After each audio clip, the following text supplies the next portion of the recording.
दादा गाडीने जाणार होते, ते गाडीने जाऊ शकले नाही, त्यांना पर्याय राहिला नाही, त्यांना विमान बुक करावं लागलं आणि म्हणून 7:13 म्हणजे संध्याकाळी दुसऱ्या दिवशीचं विमान हे आदल्या दिवशी म्हणजे 27 तारखेला तिथं बुक झालेलं आपण बघितलं.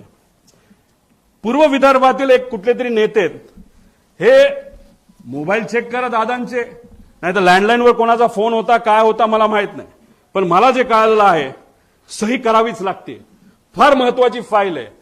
आणि मग ती फाईल कुठे हे जेव्हा बघितलं गेलं ती फाईल घरी नव्हती, ती फाईल मंत्रालयाच्या कार्यालयामध्ये होती दादांच्या. दादा कुठलीच फाईल मोकळी ठेवत नाहीत, पण अचानक ती फाईल तिथं होती. मग ती दादानी बोलवली, बोलवण्यात येण्यात मुंबईचं संध्याकाळचं ट्रॅफिक तुम्हाला माहिती आहे, ती फाईल पोहोचूस तर वेळ गेला. वेळ गेल्यानंतर ती फाईल आली, पण एक मोठा नेता आपल्या पक्षाचं बोलत असेल तर सही तर करावीच लागेल. आणि मग दादानी ती सही